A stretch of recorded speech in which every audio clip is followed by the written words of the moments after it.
네, 감사합니다.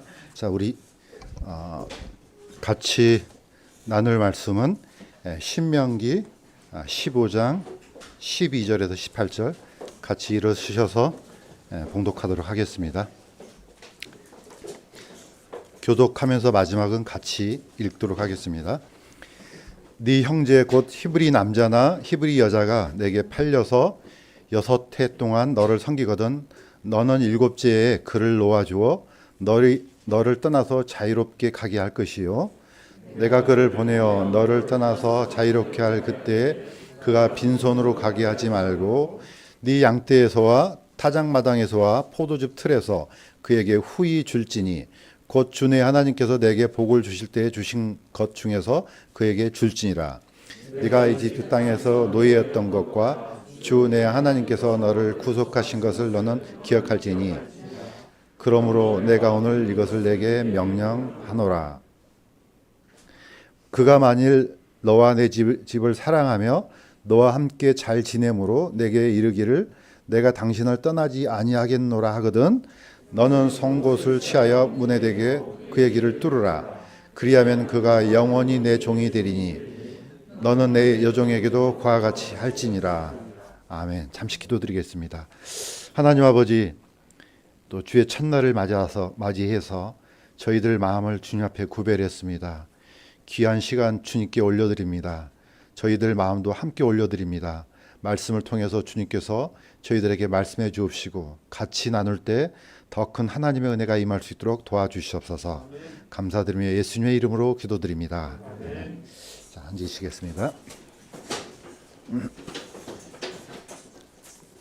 자, 오늘 말씀의 제목은 히브리 노예입니다. 약간 좀 고민을 했습니다.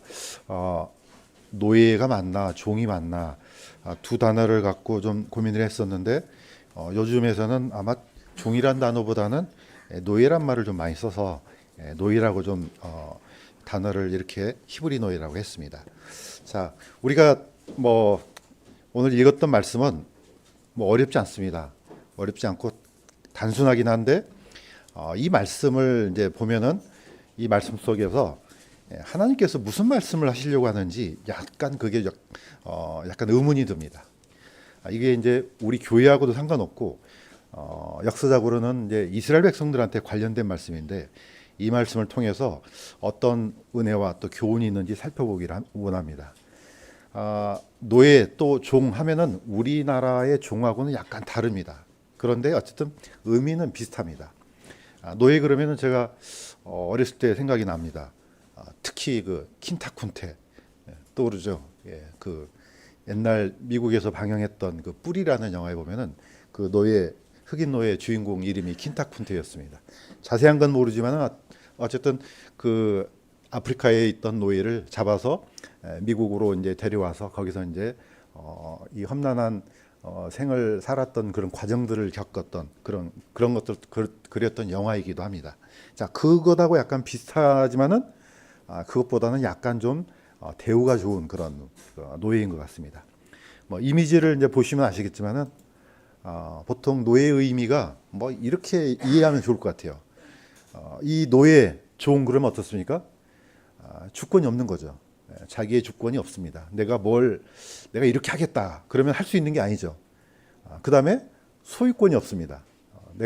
내 가진 재산, 물론 우리나라 종은 옛날에는 보면 세경이라는 이름으로 뭐 약간 좀 자유가 허용된 거지만은 성경에서 말하는 것은 그런 종이 아니죠. 완전히 없습니다. 주권도 없고 소유권도 없고 아무것도 없습니다. 그냥 그대로 상품입니다. 사람인데 그냥 상품. 이 정도가 이제 노예의 의미인 것 같아요. 특히 이제 미국 역사를 보면은 사실 이것 때문에 나라가 거의 반쪽으로 쪼개졌잖아요. 노예 해방 전쟁 때문에 남북이 이제 남북 전쟁을 일으키고 이제 이런 것들이 이제 미국 역사에 가장 깊이 박혀 있기 때문에 노예 그러면은 쉽게 이렇게 다가오는데 우리나라는 뭐 그런 과정이 없기 때문에 약간 좀 덜 와닿는 것 같습니다. 그럼에도 불구하고 우리가 어떤 자료를 통해서든지 충분히 알 수가 있습니다. 이런 종류의 삶은 아주 비참하다. 이거는 이제 물리적인 의미의 노예지만은 뭐 비슷한 것이 다 있습니다. 우리 삶 속에서 끊임없이 우리에게 족쇄를 메고 있는 것들이 다 있습니다. 어떤 사람은 질병으로, 어떤 사람은 재정적인 문제로, 어떤 사람은 가족적인 문제로 수많은 것들이 우리의 목과 우리의 발목과 손목을 다 이렇게 묶어서 꼼짝을 못하게 하는 뭐 그런 의미로도 우리가 충분히 이해할 수가 있습니다. 자, 그런데 이 성경을 보면 아시겠지만은 매우 특이합니다. 이거는 히브리 노예입니다. 일반 노예가 아니고 히브리 노예입니다. 일반 역사에서 보면은 이 노예는 더 어떻게 보면 더 큰 그런 상처를 갖고 있는 것 같아요. 우리가 잘 알고 있는 것처럼 상강무역에 대해서 아시잖아요. 우리 교과서에 보면 주로 세 지역 간의 무역인데 저기 유럽에서 저기 어디죠? 저기 서인도 제도, 그러니까 카리브해 쪽에다가는 뭐죠? 그 뭡니까? 그 노예들을 글로 이제 가져가고 그 서인도 쪽에서는 뭐죠? 이제 거기서 만들어진 상품들을 저기 이제 맞아. 아프리카 쪽에서는 노예를 끌고 오고 그 카리브해 쪽에서는 거기서 만든 제품들을 유럽으로 가져가고 유럽에서는 또 서인도 쪽에다가는 아프리카 쪽에다가는 무기들을 팔아먹고 이렇게 해서 노예라는 이 신분이 아주 강하게 우리 역사에서 깊이 이제 뿌리 내렸습니다. 자, 다시 한번 본문을 한번 보겠습니다. 자, 그런데 그 노예하고는 약간 다르게 우리가 읽었던 내 형제 곧 히브리 남자나 히브리 여자가 내게 팔려서 6해 동안 너를 섬기거든 너는 7주에 그를 놓아주어 너를 떠나서 자유롭게 가게 하라 이렇게 되어 있습니다. 자, 이거는 다른 나라 사람이 아니고 유대인인데 같은 유대인인데 뭐 노예가 되는 종이 되는 그런 배경은 여러 가지 있겠죠. 어떤 뭐 큰 빚을 졌던지 아니면은 조상들이 어떻게 잘못해 가지고 어쩔 수 없이 내가 이제 그 노예 상태로 일을 하게 되든지. 그런데 딱 한 가지가 있습니다. 자, 노예로 부려도 6년까지만 딱 해야 됩니다. 그러면 사람들이 볼 때는 이거는 하나님께서 노예들을 많이 걱정해서 또는 어떤 종들의 복지를 위해서 이 성경을 기록했나 이렇게 생각할 수도 있습니다. 관점들이 다양하니까 뭐 틀렸다고는 볼 수는 없습니다. 그런데 규칙은 있습니다. 법이니까. 그 뭐 돈을 뭐 100억을 줬든 1000억을 줬든 뭐 상관없습니다. 종으로 부려도 딱 6년까지만 합니다.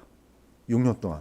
자, 그래서 왜 6년 동안 그 종으로 하고 7년째는 놓아줄까 했더니 아마 근거가 이제 한 가지 좀 떠올랐습니다. 여기에 토지에 관한 법이 있습니다. 제가 읽겠습니다. 내가 너에게 주는 땅에 너희가 들어가거든 그 땅에 죽기 안식을 지키게 할지니라. 너는 6년 동안 내 밭에 씨를 뿌리며 6년 동안 내 포도원을 가꾸어 그것의 열매를 거둘 것이나 7째에는 안식하는 안식이 그 땅에 있게 할지니 곧 죽게 대한 안식이라. 자, 땅을 이제 갈 때 어떻게 하라고요? 6년까지만 하고 7년 때는 더 이상 경작하지 말라는 법이 있습니다. 자, 이 두 개가 약간 겹치죠. 그래서 저는 이걸 좀 깊이 묵상했습니다. 이게 약간 비슷한데 왜 그럴까? 저는 이렇게 생각했습니다. 우리가 어디서 만들어졌습니까? 흙에서 만들어졌습니다. 흙에서 만들어졌으니까 거의 비슷한 어떤 하나님께서 주신 이 법으로 이렇게 이제 묶어 놓지 않았나 생각이 듭니다. 그런데 위에 읽었던 구절하고 밑에 읽었던 구절이 약간 차이가 있습니다. 어떤 차이가 있느냐? 노예는 그 주인하고 관계입니다. 그 주인이 자, 이제 올해부터 너는 내 종이야. 그러면은 이때부터 시작이 됩니다. 그런데 이 땅은요, 하나님과의 관계입니다. 그러니까 어떻습니까? 내가 너에게 주는 땅에 너희가 들어가거든 그러면 누구한테 주는 말이에요? 요수아에게. 자, 요수아가 드디어 백성들을 인도해서 들어가잖아요. 그때부터 이제 전쟁이 일어나죠. 거의 약 한 6년, 7년 가까이 전쟁이 일어나서 이제 땅을 다 분배합니다. 이때 걸리는 기간이 거의 7년이에요. 공교롭게도. 그러니까 이 말씀이 요단강을 건너기 시작할 때부터인지 아니면은 여호수아가 이제 가나안을 다 정복하고 땅을 분배했던 그때부터인지는 잘 몰라요. 그렇지만 어쨌든 작동은 시작됐었죠. 우리가 쓰는 달력을 보시면 아시겠지만은 어떤 날은 30일, 어떤 사람은 31일, 또 윤달이 끼면은 28일, 29일 이렇게 됩니다. 그러나 천지 창조부터 절대로 변하지 않은 게 있습니다. 그게 바로 요일입니다. 첫째 날, 둘째 날, 우리가 지금 하고 있는 주일, 예, 일, 월, 화, 수, 목, 금, 토. 예, 유대인들은 어떻게 센다고요? 첫째 날, 둘째 날, 지금 이 날은요, 오늘 주일은 우리는 주일이라고 부르지만 유대인들은 첫째 날이에요. 이게 첫날이에요. 이 패턴, 이 순서는요, 하나님께서 6일째 천지를 창조하고 7일째 쉬었다 이 날 후로 한 번도 안 바뀌었습니다. 그게 굉장히 놀라운 일입니다. 이 패턴은요, 아마 예수님께서 오시면 바뀔지 모르겠지만 그때까지는 안 바뀝니다. 또 한 가지 또 있습니다. 이게 바로 안식년이죠. 우리가 보통 말하는 안식년이 바로 이겁니다. 땅에 대해서 계약을 맺었는데 땅을 이제 1년, 2년, 3년에서 6년까지만 하고 7년부터 쉬어야 됩니다. 7년째는 쉽니다. 이 안식년은요, 여호수아가 가나안 땅에 들어간 이후로 한 번도 안 바뀝니다. 이 패턴을 계속해서 반복합니다. 자, 그런데 이게 어렵습니다. 농사를 지어본 사람은 알 겁니다. 자, 6일 동안 만나를 걷고 7일째는 하나님께서 7일, 7 안식일 날 먹기 위해서 2배를 주시잖아요. 그러니까 7일째는 안 먹어도 돼요. 왜냐하면 이미 걷어놨던 것을 먹으면 되니까. 그런데 이 농사도 똑같습니다. 하나님께서 6년째는 7년째는 농사를 안 짓기 때문에 6년째는 많은 소치를 더 줍니다. 자, 이 패턴을 끊임없이 따라가면 되는데 사람이 어떻습니까? 의심이 들죠. 예. 일주일은 그냥 넘어갈 수 있어요. 근데 이게 7년째 되면은요, 사람의 욕심이 생깁니다. 그래서 7년째도 경작을 또 합니다. 지금은 땅이 쉴 수가 없어요. 끊임없이 뭐 비닐하우스고 뭐고 그냥 계속해서 어떻게 해요? 작물을 뽑아내잖아요. 그러면 사실 문제가 생깁니다. 왜냐하면 땅도 우리는 모르지만은 땅도 쉬어야 되는데 땅이 한 번도 쉰 적이 없어요. 자, 이게 어떻게 보면은 이스라엘의 비극이 됩니다. 한 번도 안식년이 없어요. 예. 그러니까 어때요? 끊임없이 땅은 고통스러워하는 거죠.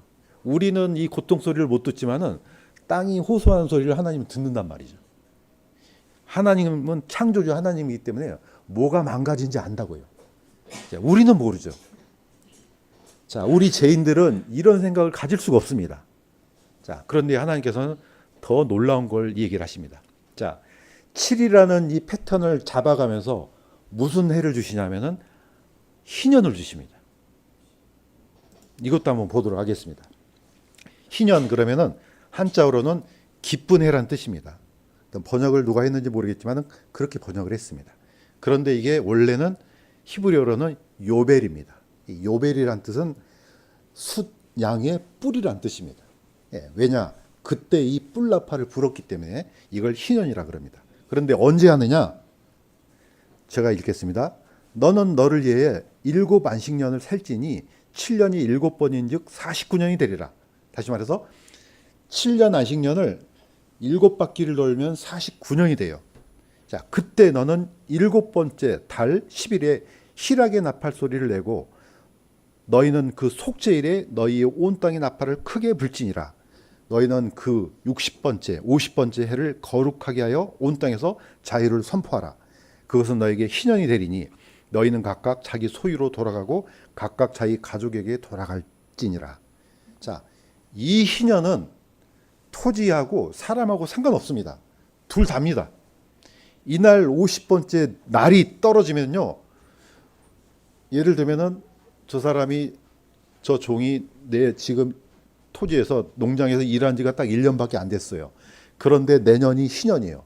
그러면은 이 모든 법이 무력화됩니다. 뭐 1년을 했든 2년을 했든 상관없어요. 내년이 신년이다 그러면 내년에 다 끝나야 돼요. 이건 사람하고 토지하고 상관없습니다. 자, 그런데 이거는 지키기가 더 어려워요. 왜냐? 7년에 한 번씩 토지를 쉬게 해야 되면은 49년째도 쉬어야 되잖아요. 그런데 50번째에도 쉬어야 돼요. 그러니까 2해를 땅을 쉬게 해야 돼요. 이 농부라면은 우리가 농부라면 어떻게 하겠습니까? 걱정이 되죠. 이 법을 지키자니 땅이 2년 동안 쉬어요. 그러면 곡식을 언제 먹어요? 3년째 먹어야 돼요. 그럼 이걸 어떻게 기다려요? 그런데 하나님께서는 약속을 해 주셨어요. 3년째 먹도록 복을 49년에는 많이 주시겠다 했어요. 그런데 사람들이 이거 믿기가 힘들죠. 자, 7년 안식년도 못 지키는데 이 희년을 지켰겠냐고요. 안 지켰죠. 그래서 하나님께서는 이스라엘 백성들이 지금까지 이 약속을 지키지 않는 대가를 지불하십니다. 나중에는 나라가 다 어디로 다 끌려갑니까? 바벨론으로 다 끌려가잖아요. 그래서 몇 년 만에 돌아옵니까? 70년 만에 다시 돌아오는 거예요. 70이라는 숫자를 여기다가 하나님께서 포인트를 갖다 주시는 거죠. 자, 너희들이 어떤 죄인지 한번 생각해봐 이겁니다. 왜 나를 못 믿어 이겁니다. 왜 나를 못 믿어? 내가 만들었는데, 내가 준다고 했잖아. 그런데 안 믿었습니다. 이게 바로 이스라엘 백성들입니다. 우리가 잘 알고 있는 것처럼 밑에 있는 그림은 드디어 1948년 유대인들이 이제 고토로 돌아오는 장면을 찍은 겁니다. 보니까 배를 보니까 엑소더스예요. 출애굽입니다. 좀 뭔가 좀 멋있어 보입니다. 유대인들은 이 어떤 이 의미를 알았는지 모르겠어요. 사실 이때가 되면은 모든 사람들이 다 자기 가족에게로 돌아가고 땅도 전부 다 해방되고 모든 것들이 다시 처음으로 리셋이 됩니다. 하나님께서는 그런 포인트로 만들어 주셨습니다. 자, 이 오랫동안 지키지 못했던 이 절기를 지킨 분이 누굽니까? 이분이 바로 예수 그리스도입니다. 우리가 읽었던 히브리 노예라고 제목은 졌지만은 결국은요 히브리 노예를 깊이 들어가면 누가 나옵니까? 이분이 바로 예수 그리스도입니다. 구약에 있는 율법이나 이 내용들은 단순히 이스라엘 백성들은 그냥 여기 안에서 머물러 있지만은 우리는 이 속에서 그 하나님의 놀라운 섭리를 발견할 수가 있습니다. 자, 이 말씀을 보시면 이해가 될 겁니다. 예수님이 드디어 이 땅에 오셨습니다. 그러면서 그분께서 나를 보내신 것은 이렇게 합니다.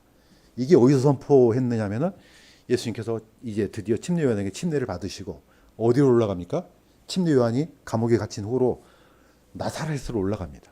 나사렛이 어디입니까? 예수님의 고향입니다. 소년 때부터 쭉 자라왔던 그 고향입니다. 고향 마을에 갔는데 그 고향 마을에 나사렛 회당이 있었습니다. 자, 그때 딱 들어가니까 어떻게 해요? 그 회당에서 뭘 줍니까? 이사야 글을 드립니다. 자, 우리는 예배가 이제 이런 식으로 하지만은 유대인들은 가장 중요한 게 뭡니까? 낭독이에요. 성경을 읽는 거예요.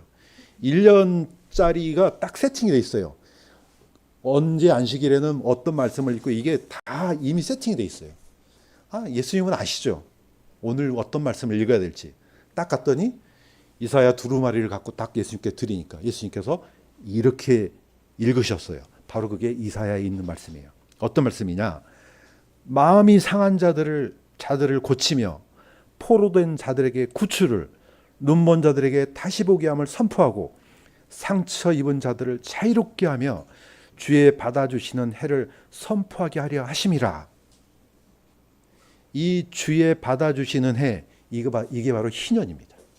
요벨입니다. 요벨. 자, 여기가 이제 만약 나사렛 회당이라면 예수님께서 이사야 글을 딱 읽고 어떻게 하셨느냐? 이 성경 기록이, 이 이사야 말씀이 이날 너희 귀에 성취되었느니라. 지금이다 이겁니다. 나를 보내신 이유가 바로 이날, 이 해에 모든 사람들, 죄로 인해서 억눌렸던 모든 사람들, 마음에 상처받은 모든 사람들, 포로된 모든 사람들, 여전히 눈이 감긴 모든 사람들, 이런 사람들을 어떻게 한다? 다시 보게 하고 구출하고 새롭게 하고. 자, 이 기록을 선포하면서 예수님께서 이것을 선포하십니다. 어떻습니까? 이게 바로 희년입니다. 그러나 안타깝게도 이스라엘 백성들은 무슨 말씀을 하시는지 우리한테 한 것 같기도 하고 아닌 것 같기도 하고. 자, 이 나사렛에 있는 유대인들은요, 이 말씀을 듣고도 전혀 무슨 말인지 알 수도 없었거니와 한 가지 기분이 나빴어요. 왜냐? 이 말씀을 선포한 사람이 누구예요? 우리는 예수님이지만 그 사람들 볼 때는 저기 요셉의 아들이에요. 마리아의 아들이에요. 아니, 저 사람이 제가 언제 공부를 이렇게 열심히 해가지고 이렇게 말을 잘하지? 이 정도밖에 받아들이지 않았던 거죠. 그러니까 더 이상 나사렛에는 더 이상 기적을 베풀지 않습니다. 오히려 예수님께서 비유를 들어가지고 이 나만 장군 얘기를 썼잖아요. 수많은 병자들이 있는데 오직 이방인의 그 병자만 고침받았다니까 이 사람들이 이걸 알아먹은 거예요. 아니 우리 들으라고 소리네? 해서 예수님을 죽이려고 했습니다. 자, 이때가 바로 신년입니다. 그 이후로는 언제부터 또 이렇게 계속해서 왔는지 모르겠습니다. 어떤 사람들은 또 이것만 연구한 사람이 있어요. 그러나 이 해가 많이 바뀌어서 유대인들도 모르는 것을 우리가 어떻게 추적할 수 있겠습니까? 그러나 분명히 이 7년 안식년 그 다음에 이 신년은 계속해서 아마 그 날짜가 진행될 것입니다. 자, 이것을 우리가 구약 성경이지만 우리한테로 가져와야만 됩니다. 자, 웨스님께서 하나님께서 왜 이런 말씀하셨지? 왜 7년째는 안식하라 그랬지? 예, 결국 우리 들으란 소리예요. 예, 지금 이걸 우리한테 접목시키라는 겁니다. 자, 그런데 또 한 가지 놀라운 일이 있습니다. 자, 우리가 읽었던 말씀 중에 내가 그를 보내어 너를 떠나서 자유롭게 할 때 그가 빈손으로 가게 하지 말고 후히 줄지니. 자, 신명기는 자, 사실 이거 땅 주인한테 준 소리잖아요. 자, 주인 너 지금 6년째 지금 종을 부렸는데 노예로 부렸는데 이제 나가게 할 때는 빈손으로 보내지 말라는 겁니다. 예. 후히 줘서 앞으로 먹고 살 수 있게끔 하라는 겁니다. 원래 노예는 아무 재산이 없어요. 가진 것도 없어요. 그냥 열심히 일만 하다 그걸로 끝이에요. 옛날 남북 전쟁 이후로 이 흑인들이 그 뭡니까 북군에 참여해갖고 수많은 전쟁을 치렀대요. 엄청난 숫자가 죽었죠. 자, 남쪽에서는 어쩔 수 없이 이제 전쟁이 지니까 노예를 해방했잖아요. 그런데 노예들이 해방이 됐는데도 갈 데가 없는 거예요, 이게. 왜? 어디 가서 뭐를 먹고 살아요? 그냥 농장에서 일하면은 주인은 밥이나 줬죠. 야, 이제부터 너희는 자유야. 해도 가지를 못하는 거예요. 무슨 일을 해요? 그런데 하나님께서는 이 노예를 풀어줄 때 후히 주라.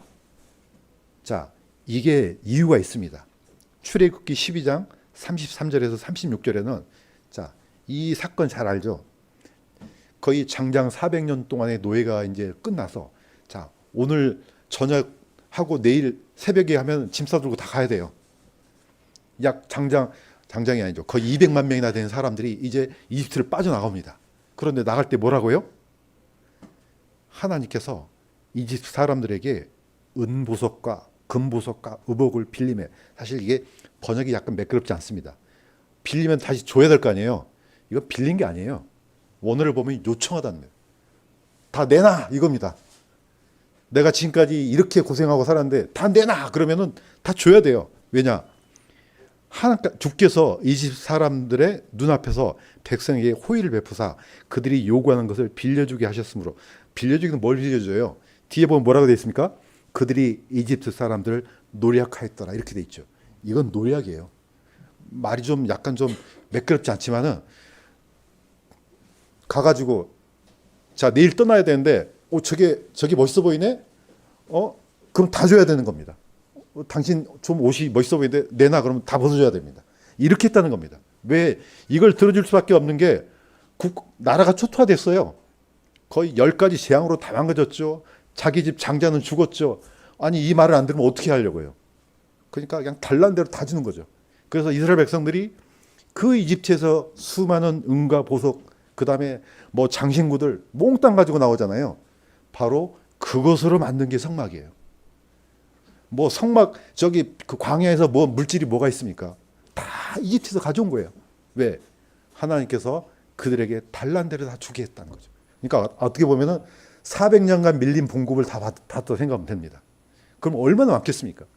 그냥 막 어디 그냥 짐차에다 싣고 뭐에다 싣고 여기다 넣고 이렇게 나오지 않았겠습니까? 하나님의 은혜를 잊지 말라는 겁니다.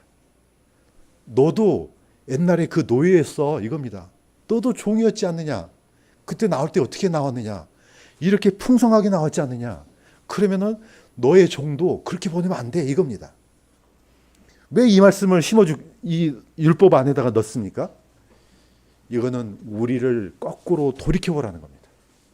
너도 옛날에 구원받기 전에 어떻게 살았느냐 이겁니다. 사실 우리는 지금 예수 그리스도를 영접해서 하나님의 자녀가 되었지만은 이걸 갖고 높아져서는 안 된다는 겁니다. 사실 로마서의 포인트는 그겁니다. 우리는 엄청난 이 로마서에서 어떻게 의롭게 되고 뭐 믿음으로 의롭게 된 거 이것만 포인트를 갖고 있는데요. 사도 바울은 로마에 있는 그리스도인들이 높아지기 시작한 거예요. 왜? 로마라는 나라가 강성해지니까 그 옛날에 이스라엘 백성들이 가졌던 이 패턴을 또다시 반복하는 겁니다. 그래서 이걸 그렇게 하지 말라고 경고한 메시지가 로마서 안에는 곳곳이 숨어 있습니다. 자, 이걸 보고 역지사지라 그러죠. 아마 이게 이해가 잘 안 되는 모양인데 제가 다시 한번 설명하겠습니다.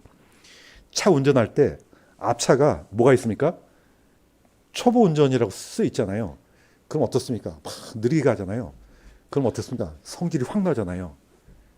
그 말은 뭐냐면은 내가 그 전에 나도 그런 적이 있었다는 걸 까맣게 다 잊어먹은 겁니다. 나도 초보 운전이었잖아요. 그럼 뒤에 사람들이 얼마나 답답했겠어요. 그런데 그건 하나도 생각하지 않고 지금 앞에 있는 저 사람을 보는 거예요. 이게. 저거 이거 왜 차를 끌고 와가지고 운전도 못한 애가 막 이런 식으로 하잖아요. 사실 이게 우리 죄의 본성이라는 겁니다. 자, 웃는 사람은 양심이 찔리는 것 같습니다. 자, 이게 이제 마무리하겠습니다. 저는 이게 굉장히 깊은 말씀이라고 봅니다. 신명기에는 신명기 15장하고 출애굽기 21장은 같은 내용이에요. 근데 출애굽기 21장은 약간 자세한 게 좀 들어 있습니다. 자, 이거 제가 읽어보겠습니다. 만일 그 종이 혼자 왔으면 혼자 나갈 것이요. 장가 들었으면 그의 아내도 그와 함께 나갈 것이라. 만일 그의 주인이 그에게 아내를 주어 그녀가 그에게 아들이나 딸을 낳았으면 그 아내와 그녀의 아들들은 그녀의 주인에게 속할 것이요. 그는 혼자 나갈 것이로되 종이 분명히 말하기를 내가 내 주인과 내 아내와 내 자녀를 사랑하니 나가서 자유로운 몸이 되지 아니하겠노라 하면은 그의 주인이 그를 데리고 재판관들에게 갈 것이요. 또 그를 문이나 문기둥으로 데리고 가서 그의 주인이 송곳으로 그의 길을 뚫으리니 그가 영원토록 그를 삼키리라. 이 말씀이 출애굽기에는 약간 자세하게 되어 있습니다. 다시 한번 설명하면은 자, 종이 드디어 이제 어쩔 수 없이 어떤 어려운 상황에서 그 종살이를 하게 됩니다. 그런데 혼자 왔어요. 그러면 7년째는 어떻게 한다? 그냥 혼자 나가면 돼요. 그 다음에 결혼했어요, 종이. 그래서 종살이를 해요. 그러면 7년째 그냥 나가면 돼요. 그런데 어떤 문제가 있느냐? 내가 혼자 홀몸으로 총각으로 왔어요. 그런데 그 주인이 보니까 이 사람 괜찮은 사람이거든. 그래서 자기 집에 있던 여종이랑 결혼을 시켜줬어요. 그래서 이제 가정을 꾸리게 됐네. 아들, 딸이 낳았어요. 자, 그때는 나갈 때는 너만 나가 이겁니다. 그럼 어떻게 돼요? 자기만 자유하고 누구는 남습니까? 아내하고 자녀들은 여전히 종으로 남는 거예요. 그럼 이때는 어떻게 하느냐 이거죠. 그런데 놀랍게도 이 종이 내가 내 주인과 내 아내와 내 자녀들을 사랑하니 내가 자유를 포기하겠습니다. 이렇게 한단 말이에요. 그러면 이 사람은 어떻게 하느냐? 데리고 가가지고 문설주 거기다가 귀를 뚫으라는 겁니다. 그럼 어떻게 합니까? 귀를 뚫으면 피가 나오겠죠. 피가 나올 때 그 문에 있는 피와 내 상처가 동일하게 뭐가 돼요? 증거가 되는 겁니다. 자, 밑에 있는 그림 보시면은 계속해서 반복하지만 짐승들한테는 이걸 뭐라 합니까? 낙인을 찍죠. 이 소는, 이 양은 내 것이야. 다른 사람 아니야. 뭐 합니까?